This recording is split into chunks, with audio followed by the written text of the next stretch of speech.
는 특별한 존재입니다.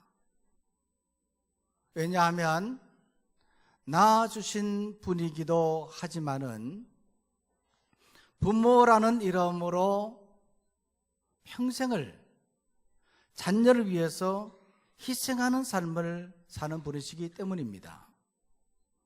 엄마라는 이름은 너무나 아름답습니다. 엄마가 주는 그 사랑은 순수하고 아무런 조건이 없이 그저 기쁨으로 베풀며 나누는 그러한 사랑입니다. 섭섭함도 없고 그저 기쁘기 때문에 주며 진실하고 티가 없는 깊은 데서 우러나오는 고귀한 사랑입니다. 이러한 엄마의 사랑, 어머니의 사랑은 마르지도 않습니다.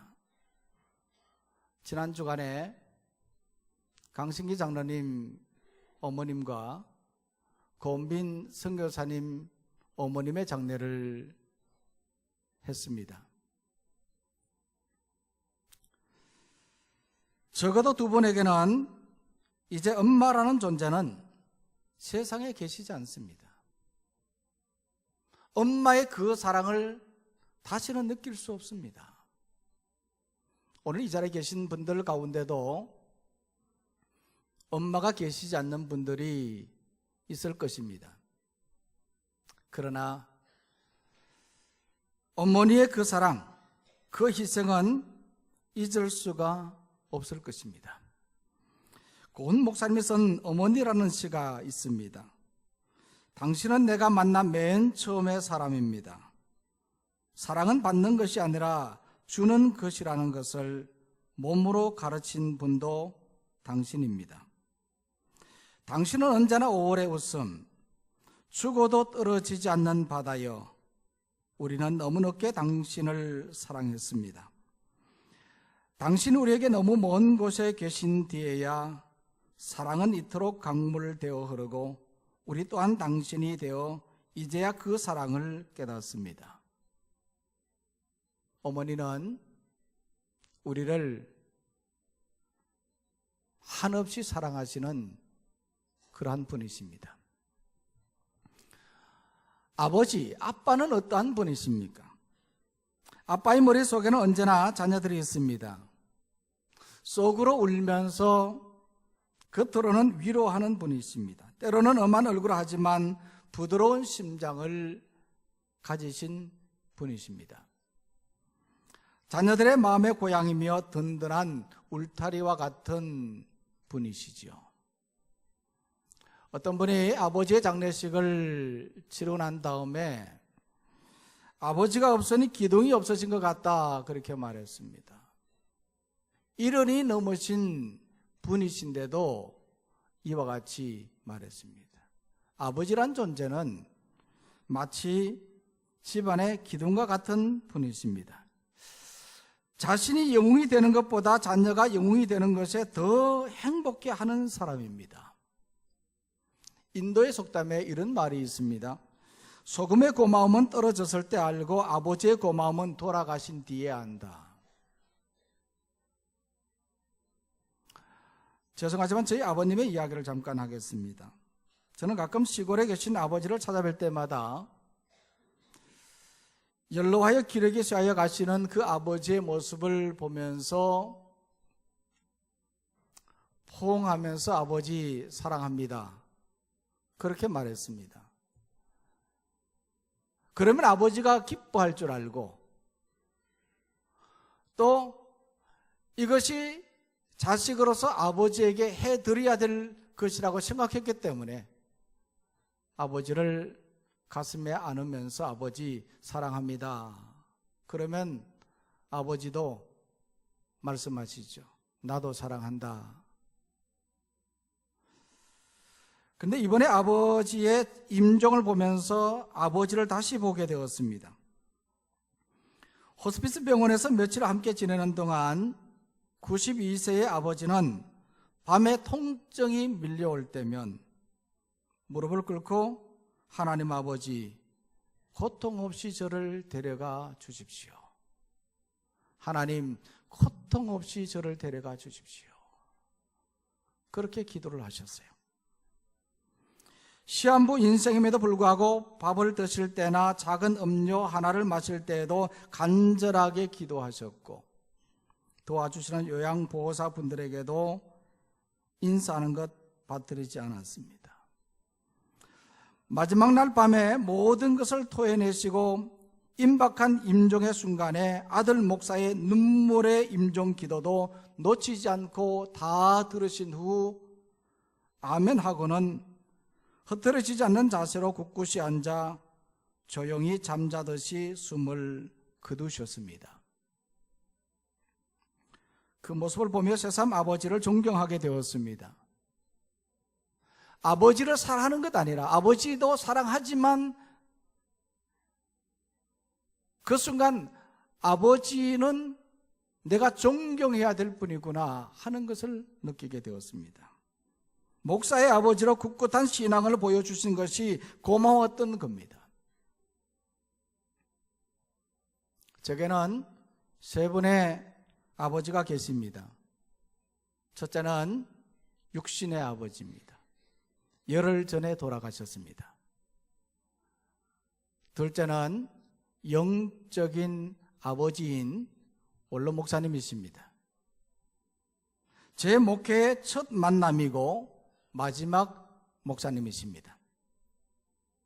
셋째는 하나님 아버지이십니다. 아버지는 언제나 우리에게 고마우신 분이십니다. 육신의 아버지, 영적인 아버지, 하나님 아버지, 모두가 다 고마우신 분이십니다. 오늘 말씀은 바로 이러한 부모에게 자녀가 어떻게 해야 하는가 하는 것에 대한 말씀을 가르쳐 주고 있습니다. 오늘 이 말씀에 보면요, 이 자녀는 어떻게 해야 한다고 말하고 있습니까? 먼저는 순종하라 그랬습니다. 순종해야 합니다. 1절 말씀 볼까요? 자, 1절 말씀 다 같이 읽겠습니다. 시작. 자녀들아, 주 안에서 너희 부모에게 순종하라. 이것이 옳으니라. 이 말씀에 보면 자녀들아, 부모에게 순종하라 그랬습니다. 이 순종이라는 이 말은 순수히 따른다는 뜻입니다. 부모의 말씀에 순수히 따르는 것이 순종입니다. 왜 이렇게 순종해야 됩니까? 순종해야 되는 근거가 있습니다. 그것은 바로 사랑입니다. 부모님은 자녀가 태어나면서부터 장성하여 어른이 되었어도 모든 것을 내어주며 사랑합니다. 표현의 방법과 정도는 다를 수 있어도 자녀를 사랑하지 않는 부모는 없습니다. 부모라는 이름으로 자녀를 사랑하지요. 고슴도치도 제 새끼는 예쁘다고 말합니다. 부모라는 이름으로 자녀를 희생적으로 사랑합니다. 그 사랑은 말로 다 표현할 수가 없습니다. 어떤 어머니가 고등학교 다니는 아들이 책을 사달라고 저러자 서점으로 가서 아들이 원하는 책을 사주었습니다. 그리고 그날 밤에 머리에 수건을 두른 채 잠자리에 들었습니다. 평소에는 그렇지 않았는데 어머님이 밤에 주무시는데 머리에 수건을 쓰시고 주무시는 거예요. 이 모습을 바라본 아들이 밤에 몰래 어머니의 수건을 풀어보니 어머니의 머리카락이 몽땅 잘려져 있었습니다. 너무나 가난했기에 어머니는 머리카락을 팔아 책을 사주신 것입니다. 둘의 교회를 담임했던 김진호 목사님의 이야기입니다. 자기의 머리카락을 잘라서 아들이 원하는 책을 사주신 어머니, 이 어머니가 바로 오늘 우리의 어머니입니다. 자녀는 이런 부모의 사랑을 받고 자랍니다. 그래서 자녀는 부모에게 순종해야 됩니다. 사랑과 순종은 마치 나무와 열매의 관계와도 같습니다. 나무를 통해 자양분을 받으면 열매가 맺히는 것처럼 부모의 사랑을 받은 자녀는 순종해야 됩니다. 학교 다닐 때 선생님이 심부름을 시키면 얼마나 기분이 좋았는지 모릅니다. 선생님이 나를 좋아하는구나, 선생님이 나를 사랑하는구나 하는 생각을 했기 때문입니다. 그래서 기쁘게 순종을 했습니다. 예수님께서도 이 순종의 중요성에 대해서 말씀을 하셨습니다. 마태복음 7장 24절에서 27절 말씀에 반석 위에 집을 짓는 비유에 대해서 말씀을 하시면서 모래 위에 집을 짓는 자는 어리석은 자이고 반석 위에 집을 짓는 자는 지혜로운 자라 그렇게 말씀을 하셨습니다. 반석 위에 집을 짓는 자가 왜 지혜로운 자입니까? 편안함이 아니라 견고함을 추구하기 때문입니다. 또한 현재를 바라보면서도 미래를 바라보기 때문에 자기 중심이 아니라 하나님 중심으로 사는 것이기 때문입니다. 이것은 곧 순종한다는 말입니다. 순종하면 비가 내리고 창수가 나고 바람이 불어도 무너지지 않습니다. 삶의 위기를 만나도 흔들리지 않고 무너지지 않습니다. 그러나 불순종하면 무너지고 망합니다. 이것이 바로 순종과 불순종의 차이입니다. 그런데 이런 순종에는요, 조건이 있습니다. 오늘 이 말씀에 보면 주 안에서 그렇게 말했습니다. 이 말은 주님의 뜻 안에서라는 뜻입니다. 아무리 부모라고 하더라도 주님의 뜻에 벗어난 말씀에는 순종할 수 없습니다. 그럴 리도 없겠지만은 만약 부모님이 자녀를 죄 가운데로 이끈다면 그것에는 순종하지 않아도 됩니다. 그래서 주 안에서라는 조건을 달았던 겁니다. 그렇다면 이와 같이 부모에게 순종해야 되는 이유가 무엇입니까? 그 이유가 있습니다. 오늘 1절 말씀 끝에 보면요, 이것이 옳으니라 그랬습니다. 따라해 볼까요? 이것이 옳으니라. 부모에게 순종하는 것이 옳다는 말입니다. 왜냐하면 헬라어 원문에 보면요, 이것이 옳으니라는 이 말 앞에 가르라는 동사가 있는데 이것은 왜냐하면이라는 뜻입니다. 왜냐하면 이것이 옳은 것이기 때문입니다. 순종은 동서고금을 막론하고 모든 사람이 반드시 지켜야 할 일륜입니다. 또한 성도로서 마땅히 행해야 할 도리이기도 합니다. 그래서 자녀는 반드시 부모의 말씀에 순종해야 합니다. 또 오늘 이 말씀을 보면요, 공경하라 그렇게 말했습니다. 자녀는 부모를 공경해야 합니다. 2절 말씀 볼까요? 다 같이 읽습니다. 시작. 내 아버지와 어머니를 공경하라. 이것은 약속 있는 첫 계명이니. 이 공경이라는 이 말은요, 공손히 받들어 모신다는 뜻입니다. 이것은 구체적인 행동을 말하는 것입니다. 부모에게 내가 무엇을 해드리는 것을 말하는 겁니다. 부모가 편하게, 부모가 원하는 뜻대로 내가 그렇게 살아가는 것을 말합니다. 그러나 이 공경의 근본은 마음에서부터 시작됩니다. 마음에서 우러나오는 공경이 되어야 진정한 공경이라 말할 수 있다는 말입니다. 다산 정약용 선생에선 다산 문선에 보면 효자 정관이라는 사람에 관한 이야기가 나옵니다. 그는 태생부터 효심이 극심한 사람이라 6살 되던 해에 방에 있다가 추운 밤에 밭을 둘러보러 나간 아버지를 걱정했습니다. 아버지가 들에서 떨고 계시는데 자식된 도리로 어찌 따뜻한 방에 편안히 있을 수 있겠느냐, 그렇게 말하면서 밖으로 나갔다는 겁니다. 몇 살 때요? 6살 때. 몇 년 후의 일입니다. 멀리 장사하러 나간 아버지가 집으로 나는 평안하다라는 편지를 써보내는데 이 정관이라는 사람이 그 편지를 가슴에 안고 엉엉 울었다는 겁니다. 깜짝 놀란 그 어머니가 그 까닭이 무엇인가 몰라서 왜 그러냐고 물었더니 아버지께서 아마 병을 앓고 계시나 봅니다. 글자에 획이 떨리고 있지 않습니까? 글자의 획을 보고 아버지가 지금 아파 계신다는 것을 직감하고 그 편지를 가슴에 안고 울었다는 겁니다. 실제로 나중에 아버지가 돌아왔을 때 물어보았더니 그때의 병이 들어 위독했었다고 합니다.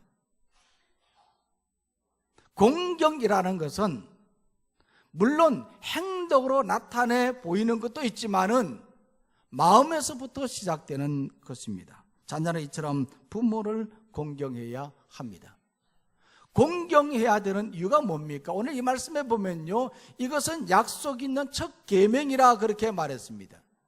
이것은 사람이 지켜야 될 첫 계명이기 때문에 그렇습니다. 10계명의 말씀에 보면요, 1계명부터 4계명까지는 대신 관계, 하나님과의 관계 속에서 지켜야 될 일을 말하고 있고 5계명부터 10계명까지는 사람과의 관계 속에서 행해야 될 일에 대해서 말하고 있는데 그 첫 번째가 뭡니까? 제5계명의 말씀이 내 부모를 공경하라 입니다.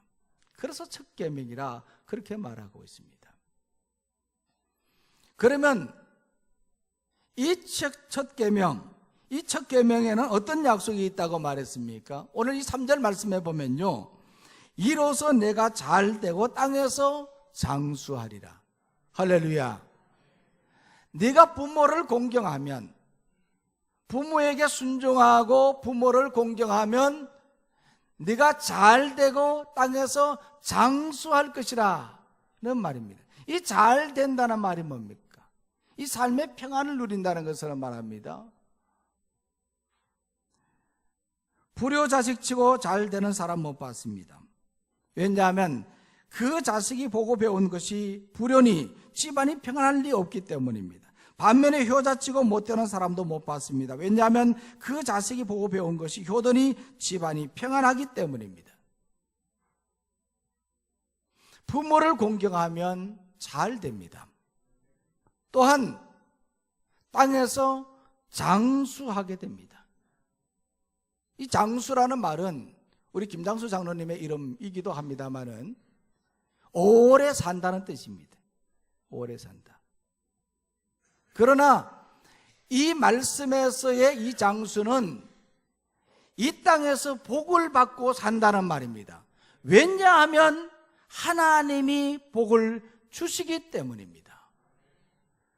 우리는 우리의 아빠, 우리의 엄마, 우리의 아버지, 우리의 어머니에게 어떻게 해야 되는가?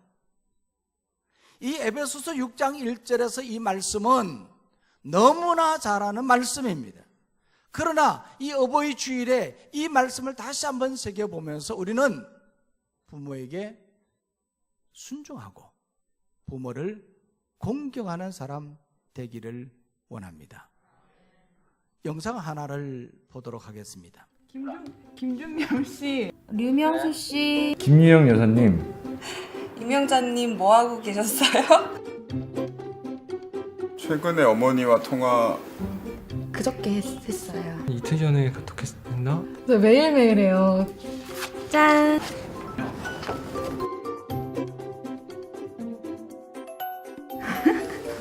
엄마 이름을 한 번도 불러본 적이 없는 것 같네요. 그러고 보니까. 하이. 경숙 씨, 네, 혜인이 엄마야. 이효진 씨 뭐 하고 있으셨어요? 너 술 먹었냐? 내 엄마로 살아온 이미사 씨의 인생은 힘들지 않았어요? 너는 좀 힘들었지. 투자한 거에 비해서 너가 좀 안 나와. 아웃풋이 없다니까. 엄마는 항상 내 엄마로 살아와서 오늘은 이름을 한번 불러보고 싶어서 전화했어. 잘했어. 저기 너 그 카드 왜 웃어 임마? 되게 전화 자주 하는데 떨리네요. 지윤아. 여보세요? 여보세요? 왜? 이미정님, 응. 임 회장님 뭐 하고 있었어요? 갑자기 큰따님께서 왜 엄마 이름 불러줄까? 내가 엄마 이름 불러주니까 어때? 아니 엄마가 좋아. 엄마가 좋아? 엄마가 불러. 왜 울어? 계속 일하지 마. 아니 아들이 갑자기 그러니까 좀뭐 생소한데 갑자기 내가 그러니까 얘가 왜 그러나 그치. 그쵸. 오래간만이라서 옷에 하도 못 들어가지고 엄마 이름 부르기 좋다. 아니 그냥 엄마는 늘 내 엄마로 살아와서 오늘은 엄마 이름 한번 불러주고 싶어서 얘기했어. 내 엄마로 살아온 이미정 씨의 인생은 힘들지 않았나요? 많이 힘들었어요. 두 딸 있어서 너무 행복했어요. 고마워 딸 전화 그렇게 해줘서. 너네들만 생각하면 좋았어. 항상 기쁘고 행복하고. 물론 뭐 일도 하고 그러느냐고 힘들겠지만 너네들을 위해서 밥 해주고 빨래 해주고 집안일 하는 건 하나도 힘들었다고 생각 안 해. 바쁘고 힘들었지만 좋은 일이 많았지. 기쁠 때가 많았지. 바쁘게 너희들 키우고 할 때가 좋았다. 딸이 셋이나 있어서 견딘 거야 지금까지? 그게 어떻게 보면 무게이면서도 그게 또 약이 될 수가 있고 그렇게 변해가는 거지. 너희들은 아직 몰라. 아빠 엄마의 마음을 모르지. 그게 부모의 사랑이야. 그게 부모의 사랑. 엄마들 고마운데 잘 커주고 이쁘게 커져서 감사하다 야 너 같은 아들이 엄마 아들로 태어나서. 아무튼 고마워. 너도 고마워. 엄마를 만들어줘서 고마워. 지문 보자마자 너무 눈물이 핑 돌아가지고 네. 힘들게 했던 아들이었던 것 같은데 그렇게 말해줘서 너무 고맙고 많이 말씀 못 드렸는데 항상 정말 감사하고 앞으로는 조금 더 고마웠다는 말을 자주 하는 아들이 되도록 노력하겠습니다. 사랑합니다. 사랑합니다.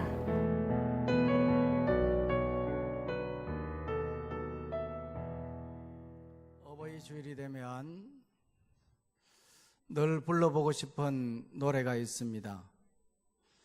이 노래는 정말 아버지, 어머니의 그 마음을 알 수 있고 어떻게 우리를 길러주시고 또 어떻게 우리를 사랑해 주셨는지 그것을 알 수 있기 때문입니다. 이 시간에 우리가 이 어버이 주일에 어머님의 마음을 알 수 있는 노래를 한번 부르도록 하겠습니다.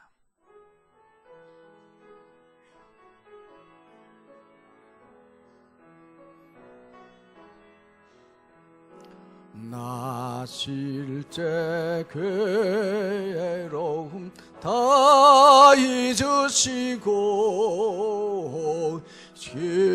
기르실제 밤낮으로 애쓰는 마음 진 자리 마른 자리 가라니시며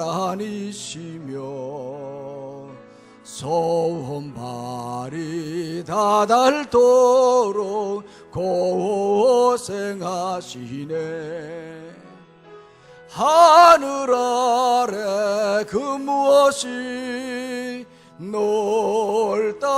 놀다리요 어버이의 희생은 가히 없소라 어려선 한고 없고 얼러주시고 자라선 문기되어 기다리는 마음 하늘사 그릇될사 자식 생각에 고우시던 이마 위에 주름이 가득 땅에 그 무엇이 높다리요 어버이의 정성은 그지없어라 사람의 마음 속엔 온가지 소원 어버이의 마음 속엔 오직 한 가지 아낌없이 일생을 자녀 위하여 살과 별을 가까서 바치는 마음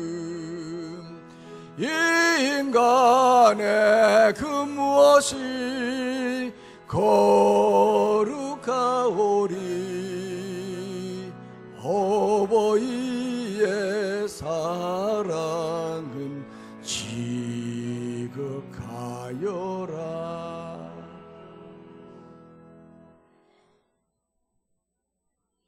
우리가 아버지 어머니의 사랑을 생각하면 눈물이 흐를 수밖에 없지요. 왜 그렇습니까? 불효자이기 때문에. 불효자는 웁니다. 저도 일부 예배 때 얼마나 울었는지 몰라요. 아버지 떠나보내고 난 다음에 얼마 되지 않았는데 그래서 2부 3부 예배 때는 울지 않기로 제가 다짐했습니다. 오늘 우리는 살아계신 아버지 어머니에게 효도하기를 바랍니다.